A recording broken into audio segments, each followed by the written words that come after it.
You're listening to a Frequency Podcast Network production. The Brock and Dalby Podcast. This is the Brock and Dalby Podcast. Welcome to Wednesday. My name is Brock. I'm Dalby.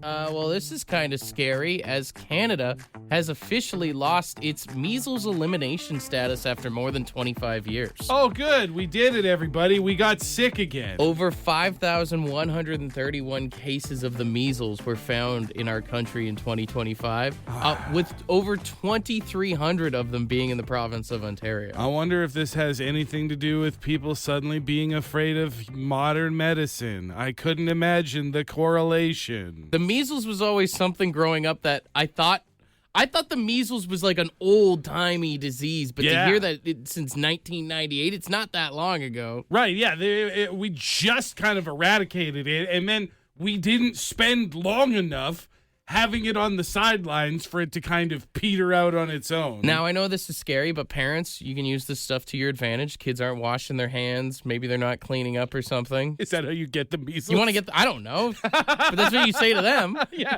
I guess you're right. I don't know, but neither do they. I don't know how to get the measles. If you don't go and wash up before dinner, you're going to get the measles. It's back, you know. Yeah. You don't eat your vegetables, you're going to get the measles. Finish your broccoli or you'll get the measles. Hey, you keep standing in front of the TV like that, you're going to get the measles. It really goes to show none of us know anything. It just goes to show that parents, you can lie to your kids and they'll believe it, at least until a certain point. This is the Brock and Dalby Podcast. Live Nation has made the bold proclamation saying that more people enjoy going to concerts than making love nowadays. I mean, consider the source, I guess. They are people who sell concert tickets. Right? They say that people are twice as likely to choose seeing their favorite artist in concert over sex. 70% of the people in this study say that they would choose going to a show over making love. Can I say, I think I've actually, maybe in my head, sort of figured out where this answer comes from. If you're in a relationship, if you are in a long-term relationship with somebody, I could see where it's like, hey, you'll still be here tomorrow, but Dave Matthews is only in town for one night. Yeah, your one-night stand. Yeah, that's basically it, right? Like, I might choose to go to a concert over having sex because the concert is not going to be an option tomorrow. Also, as depressing as it is to say, there's some people that are in relationships where maybe going to a concert is kind of the thing that leads to them having sex. Right. You know, they get to get out of town. They get the hotel in the big city for the night, right? Whatever, right? Yeah. We haven't gotten away from the kids in a while. This is our chance to, like, go out and do something. Couple of romantic songs in the set list, set the mood. But also a concert and sex, there are some comparisons if you think about it. You know, there's a lot of emotions when you go to a concert, right? It means different things for different people. There's some people who can go and just want it to be a chill environment. Other people want to get rough and rowdy and sweaty and all these things in between. Plus, it's almost like a big swingers convention because it's like... You can show up solo. You can show up with a group of people. Everybody's got their own interpretation of how things are going to go. Once you're there, you can mix and mingle. You make new friends. You meet new people. Yeah. Although I will say, you can only get the encore at the concert. Not at my house. Although, at the same point, for some people, their sex only lasts like 2 minutes. Meanwhile, you can go watch fish play for like 4 hours. Just saying. You know? Also, never seen anybody hold up a sign in the bedroom that says, "Your private part saved my life." You know what I'm talking about? The Brock and Dalby Podcast. Getting some bold answers here. What do you think is better than making love? 3 good sneezes in a row. I feel like there was like a thing I heard growing up that the sneeze is like 1/8 of an O, you know? Of an orgasm? Yeah. You know what, though? Because much like one of the worst feelings is being blue-balled, one of the worst feelings is a sneeze that never comes. Not being able to sneeze. Nothing worse than getting blue nose, you know?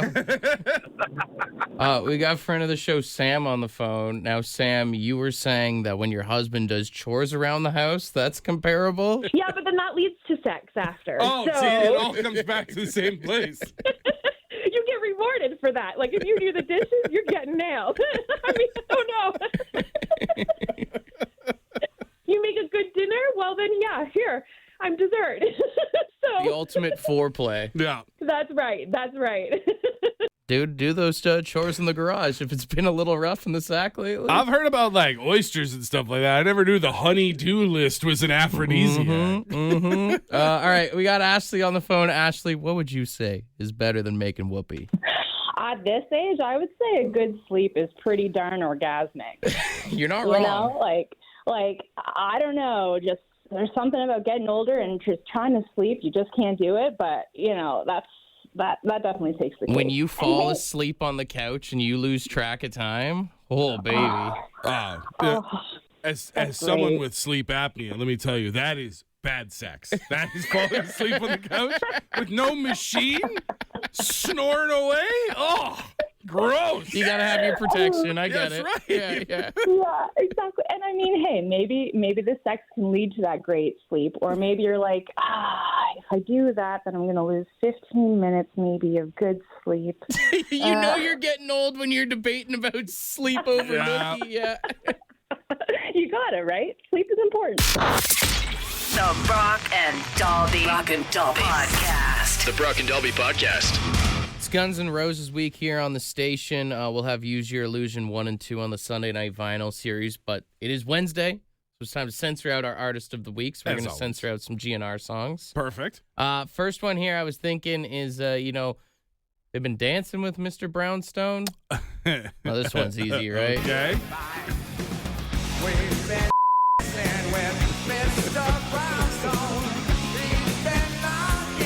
Won't leave him alone. Creepy neighbor, you know? I've heard I, not Stone. Is that similar? Are we in the same ballpark? I feel like everybody's had a Mr. Brownstone in their life. Maybe you hung around them like once and you're like, hey, leave me alone, dude. Leave me alone. November Rain, I was thinking, is very easy just with the opening lines of the song. When I look into your I can see a love restrained.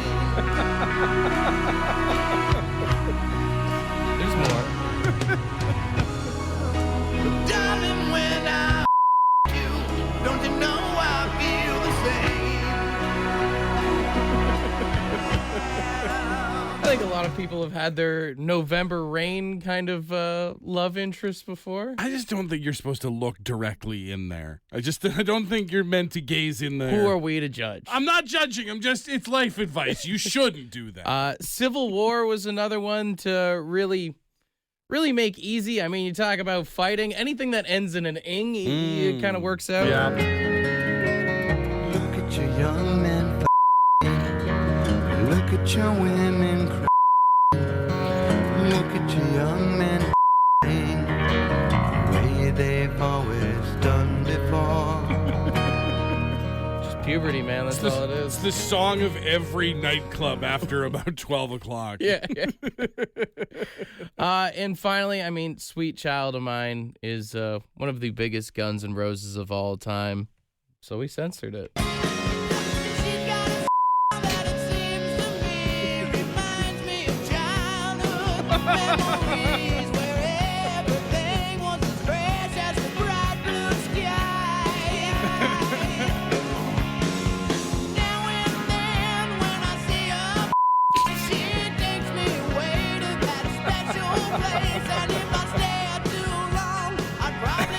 Once again, just like November Rain, I feel like we've all, I was going to say we've all had a Sweet Child of Mine, but Careful.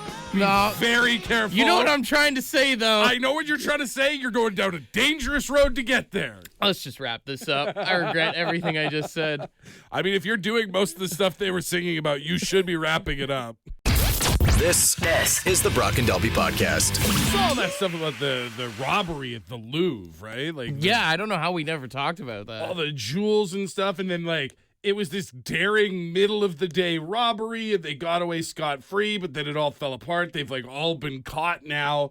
There's this side story that's come from it. Have you seen Fedora guy? No. Fedora man, they're calling him. So there's picture was taken as they had the Louvre blocked off. Cops were like sitting, leaning against the car, blocking one of the entrances. And then looking like he was straight out of like a 1950s detective novel, there's this other dude standing there, Full trench coat, the vest, the tie, a fedora on. He's got an umbrella in his hand.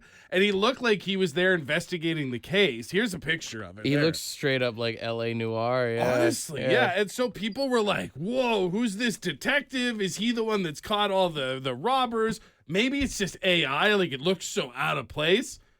It's a 15-year-old kid. Just was out for a stroll. Is the fedora making a comeback? Because that guy looks sick right now. Well, that's what I'm saying. So this guy is 15 years old, and it just turned out him and his mom were going to the Louvre. They just wanted to go walk around the museum. He says he goes to school dressed like this. This is his everyday style, and I'm kind of for it. I mean, the fedora was sick at one point. It does eventually need to swing the pendulum back. That's the problem, right? Fedoras used to be like manly men, cool dudes would wear it. It was a height of style. Dude, like mafia guys, Frank Sinatra. Even you see like old photos of gangsters or Biggie Smalls, rappers and stuff like that. And then it went into the basement. And then it went into like, I live with my mom and I'm in my 40s and I say things like "milady." I don't know when the turn was. It's like, yeah, it's a mix of like those milady guys, anyone that's maybe considered like a hipster, a retired dad on vacation. Some folks in ska bands can kind of get away with it, but it's never returned to a cool status. Maybe this is the beginning of it. Maybe this 15-year-old kid is how we take the fedora out of the basement and make it fashionable again. Because I would love to return to a time where people dress like... I don't think I could. Like, I think if you looked at me and I was wearing a fedora, you would probably double take. I don't think that's a good look for me. Yeah, I mean, it's even the whole idea of you got to bring back suits, too, right? Because that was that whole era where it's like you wore a suit to go on a plane or something kind of stuff. You wore the suit and then you wore, like, the overcoat. The overcoat over the suit when you were going outside. That was also a very fashionable look. Yeah, I just feel like we live in such like a comfort society, and even like the fedora itself, it's kind of like the Nickelback of hats. It got too cool. And we don't know why. And then everybody hated it. Yeah, we don't know why we hate it, but you don't like it. Yeah, there's something about it now when you see it, you kind of go, I don't know if I'm okay with it. Plus, I feel like people who thought the fedora granted coolness, they didn't realize they lacked everything else. That was the problem. Cool people wore fedoras, and then uncool people were like, well, I'm going to be cool too, so I'll get a fedora. And then the original fedora wearing people were like, oh, it's time to move on. Yeah, people like looked at the Rat Pack and were like, these guys are sick. And it's like, oh, you're not Frank or Dean, buddy. Yeah, that's the problem is I'm not boozing or coking nearly enough to pull this off. Yeah, like you can bring a horse to water, but you know. The Brock and Dalby Podcast. We were talking about when will the fedora come back in style, but Jesse texted in at 762-555 and said, why don't we wear suspenders anymore? Which is kind of like the fedora. Honestly, suspenders feels like it's a part of a fashionable time, but then Steve Urkel ruined it. Like, you couldn't watch Family Matters in the 90s.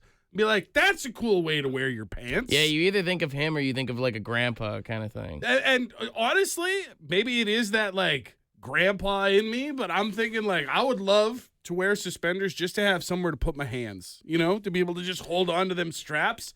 And then when you make a point, you get the thumbs in there, snap them back. I will say, though, is you think back to the 90s, the fanny pack was really lame. But that made a huge comeback with today's generation. You know what the smart thing was? They rebranded it. Yeah, they stopped wearing it around the waist. Right. They started wearing them, and they call them crossbodies now, and all the kids have them. Like, one of our oldest has a crossbody that they take when they go out to school and stuff like that. Dude, I would have got ripped on so hard if I wore that to school. Well, but that's the problem, is you would have been wearing a fanny pack, and it just sounds lame. It's interesting to see all the trends that are coming back. Like, you see kids buying Jenko jeans again. Everything went really tight for a bit. Yeah. And now it's going baggy again. Well, as you kind of mentioned it earlier in the show, is we're going back to more of a comfort society. Even sweatpants, I say, as I'm wearing a pair right now. Outside of like an office environment, sweatpants are absolutely in right now, which, you know, in the 90s, even early 2000s, if you went out to somewhere in public in sweatpants, people were like, Oh, are you okay? Yeah, Are you going through it? I'm guilty of it too. Just look at like Croc sales right now. They're through the roof. Everybody's crocking it, right? Then again, we're talking about how good things used to be, how fashionable things used to be. And I'm not a Croc guy, but I'd rather go out in Crocs than wingtips. I feel like we've moved in the right direction with that one. Yeah, even just like shoes in itself are going back to those beefy skate shoes from the early 2000s. I've noticed a lot of kids rocking those again. Like the DCs are going to start making a comeback. I was going to say, I was a kid you would have hated in like high school because I never touched a skateboard. But I wore DC shoes from like grade 8 to grade 12. It's like DC, Osiris, anything that made your foot look like you were wearing a double wide. Yeah. People knew you were coming because they could hear you thumping down the hall, but man, were they comfortable. Soon enough, Crooks and Castles is going to make a comeback, dude. It's not just going to be sketchy people outside of Circle K clothing. I guess you're right. I guess not everything that comes back will be good for us. I used to wear so much Crooks and Castles, and I see old photos of me, and I'm like, now it just makes it look like I was sketchy. I hate that so much. This is the Brock and Dalby Podcast. All right, we've got $100 in Lotto 649 tickets for tonight's jackpot. $24 million gold ball jackpot, guaranteed $1 million prize if no one wins the big one, plus the classic jackpot, always at $5 million. We spun the wheel, and we're going to give you 15 seconds to tell off your kids today. Yeah, and again, they don't have to be your kids. They just have to be kids. If you've got kids, this is maybe the one acceptable time to let them know. But if you don't have kids, it could also be neighborhood kids, your brother or sister's kids, somebody's kids. We've got 3 callers on the line here, and we start on line 1. Hey, good morning. Who's this? Good morning. It's Cam. Cam, are you ready to play? Yes. Are you telling off your own kids? We're curious. No, not my own kids, but I work with kids, so you know what? Kind of. All right, well, we'll count you in here from 3 to 1. 3, 2, 1, take it away. You know what, you walking turd with limbs. I swear to God, Saint-Cyboire, the Colin, the Tabarnak, you need to get a life, get out of your bed, eat dirt. Maybe I'll understand you a little bit better. You know, the grass and the trees. All right. Yeah, take a breath. Adding the French in there? Woo! Mwah, what a nice touch. Very nice. Now, are you a teacher, or maybe don't ask. say. Yeah, maybe don't say. No, I'm not a teacher. Well, kind of, I guess. Okay. Yeah. You've said enough. Let's leave it at that. All right, stay on Very hold. hot start. Fantastic work. All right, we go to line 2 here. Hey, good morning. Who's this? It's Jeff. Jeff, are you ready to play? Yeah. All right, are you telling off your own kids, or? Yeah. Okay, well, 3, 2, 1, take it away, Jeff. Honey, you know I love you. I said 1 tattoo, you got 3. I said 1 piercing, you got the nose done. You got the eyebrow done. You got the tongue done. You got the nose done. What in the hell? You look like you're going to my tackle box. See, you look like my tackle box. You look like you fell in the tackle box. All right, Jeff, stay on hold. I mean, Jeff's kid sounds kind of cool. Yeah, I'd sound like I'd hang out with him. All right, let's go to line 3 here. Caller number 3, what's your name? It's Matt. Matt, you're our final contestant for. What do you think of the competition this morning? I think they both did really well. All right, are you venting about your own kids, someone else's? Neighborhood kids. All right, we'll count you in from 3 to 1 here. 3, 2, 1, take it away. First, I got to put up with the Blue Jays blowing Game 7 55 different ways, and now I have to look at you walking through my yard. You're lazy. Go clean up your room. You're just like your mother.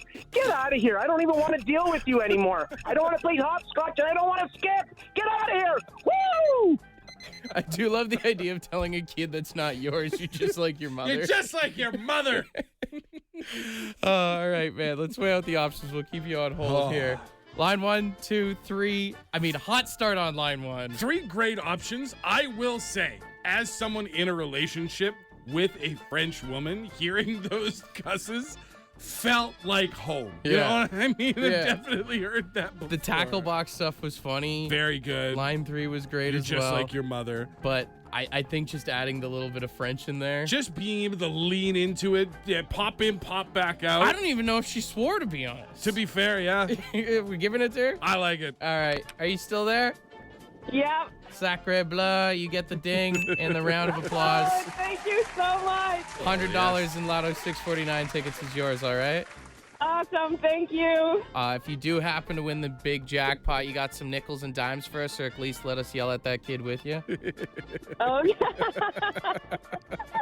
Sounds good. The Brock and Dalby Podcast. Someone issued us a challenge on the bad line here. Hey, Brock. Hey, Dalby.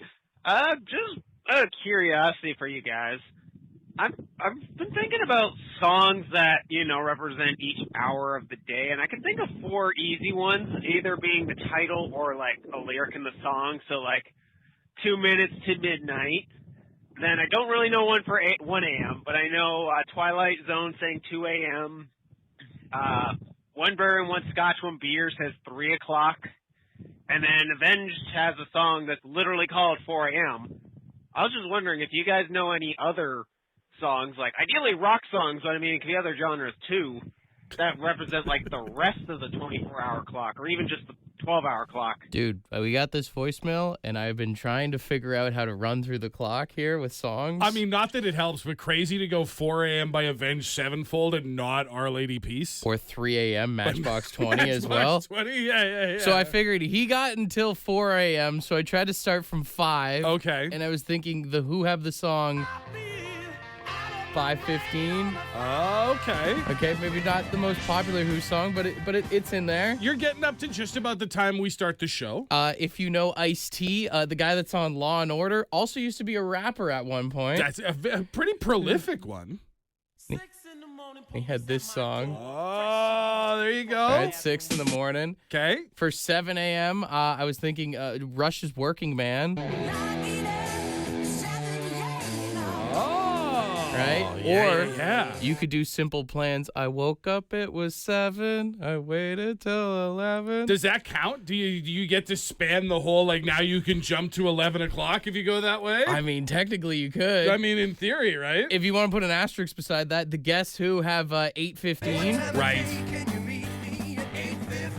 Okay. So we're getting up there. And then, I mean, if you want to include the whole, gaps of songs, Dolly Parton's 9 to 5. Ooh. Really covers a lot of ground in there. That's just it. I mean, yeah, you are putting in the full day shift with Dolly, so that's getting you to the evening. Because I really couldn't think of anything for 10 a.m. I mean, 11, you have the Simple Plan thing, or 11:11 by the Arkells. Sure, yeah. And then a lot of songs about midnight. Noon does not get the same level of respect. Does an Afternoon Delight count? Oh. Could you consider that? Because a lot of people consider noon when afternoon starts. No, I feel like that could count if you wanted to have a noon song. And then I kind of lost myself at 1 o'clock where it was that it's a quarter after 1. I'm a little drunk and I need you now. Said Lady Antebellum, something or sorry, like that. Lady A now. Give me a few drinks, I'll know the answer. There you go. But that's as far as I could go. I'm not gonna lie, I got kind of stumped. Either 1 in the afternoon if you go hour by hour, or as late as 5. I mean, you could go to Nights in White Satin if you wanted to stretch into the evening time. True. Once you get there, depending on what you think about, you could always throw in a closing time. Yeah. By Semisonic. I know that this is doable, but you really got to think about it. Well, I mean, it is doable. I've actually already done it, and I did it way faster than you. All of your picks are great ideas, but can I offer a suggestion? 1, 2, 3 o'clock, 4 o'clock, rock. Get out of here. 6, 7 o'clock, 8 o'clock, rock. 9, 10, 11 o'clock, 12 o'clock, rock. And we're done. We did it, everybody. Thanks for coming. Thanks for just letting me sit here for 3 minutes just listing off songs. You were doing so good. I wanted to see if you could do it the honest way. Yeah. This is just redemption for the quiz, isn't it? Yeah, a little bit. The Brock and Dalby Podcast. The Brock and Dalby Podcast. Apple introduced maybe one of the dumbest things of all time. They introduced the iPhone Pocket yesterday. The iPhone Pocket. Have you seen this? No. Well, basically, it's It's like a miniature purse that you can have for your iPhone. It almost looks like something your grandma would have knitted you for Christmas there. Oh. Like a satchel that you put your iPhone in. It looks like a crossbody meets like a name tag at like a convention. It almost looks like the Borat bikini is what it looks like. If you spread it out the right way, you're not wrong. Now, here's the thing. If you want to see the iPhone pocket, text iPhone to 762-555. I'll send it your way. But after seeing it, Dalby, how much do you think this is going for? I mean, this looks like, just looking at a picture of it, this looks like something you'd get off of like Etsy for 25, maybe $40. Higher. 50, 75? Higher. No one's paying $100. Higher. Higher than $100. The small one. Are you ready? The small one? The small one starts at $150. $150! With the longer one going for $230. You could keep your phone in a friggin' sock that costs $1. Sad thing is people are going to buy it like the hype beast kind of nature of things. This is stupid. It's the Apple ball sack is what I'm going to start calling it if I see it around. Oh, you got your phone sack on you, do you? Yeah. If you see anyone with one of these, that's who you can tell is either bad with their money or people that you shouldn't hang out with. I think both. I think absolutely this is a red flag in the relationship if your partner comes home with a $150 iPhone sock. This is the Brock and Dalby Podcast. Would you rather? Wednesday. Would you rather Wednesday? All right, let's get weird. 762-555. First one in here says, would you rather always have wet hands or wet feet? Oh, wet feet is so bad. I feel like as a generally sweaty person, I kind of already have wet hands. You got clammy palms? I'm a classic wipe it on the shirt before a handshake guy just to be safe. So I think that wouldn't change my life too much. But wet feet means wet socks, means wet shoes. It's like you permanently stepped in a puddle at all times. Even like sleeping in your bed, constantly getting the tail end of your blanket wet. Imagine sleeping with your partner and feeling their wet feet rub up against you. Nope. Yeah. Hard pass. Yeah, wet hands alone just on that. Wet hands sucks, but no wet feet. Someone said, would you rather have a drink with Bill Cosby or Diddy? Which I get the joke that they're trying to make, but I mean, I'd say Cosby because Diddy would make a move. Cosby wouldn't on us. I'm not Bill Cosby's type. Yeah. I'm going to be finishing my drink as quickly as possible and leaving either way. I don't think I'm finishing any drink with them. No, yeah. I think I'm doing the old kid thing and slug a bunch in my mouth and spit it out in the bathroom. What's that thing you'll see in shows where like someone will go to take a shot, they'll throw it over their shoulder like, oh, no, it's gone. Oh, anyway, see you later. Bye. Someone said, would you rather drive with someone who keeps the snow on their car and doesn't brush it off, or has their windshield fogged up still? I can probably reach over and hit the defrost button when they're not paying attention. I don't know if I can reach over and hit the windshield wipers to try and get some of that snow off. Yeah, I mean, at least the windshield, it's not you, versus like if you're in the car and there's all the snow, you also look like a dick. That's just it. Everybody in the car who didn't take the time to clear the snow off is guilty at the very least by being part of the equation. Mm-hmm. So, yeah, I think I would rather the fog, although also sounds like a great time to take up walking. You know, just get out and take your 2 feet. Someone said, would you rather find out your wife is related to you or that your kids aren't yours? So would you rather find out that you've been... Yeah. Well, and especially to find out, if I find out that my wife is related to me and we have kids, that's going down a real bad double road. Trouble. Whereas, like, well, actually, if the kids aren't yours... Right. You either you want to have both, maybe, I guess. Find out that that's related, and then they're not yours. Maybe that's okay. I think I would say I would rather find out my kids aren't mine. Mm-hmm. Bummer to find out that, like, the person you were in love with cheated on you or whatever. But even if the kids mean a lot to you, you can still maintain that relationship as, like, a stepdad, as, like, a part-time Or if you've ever been caregiver. thinking about going for some milk. Well, and there's also that. For some people... And I watched a lot of Maury when I was younger. finding out that exact piece of news was exciting for them. They would dance and they would yell. So, maybe that's what you're into.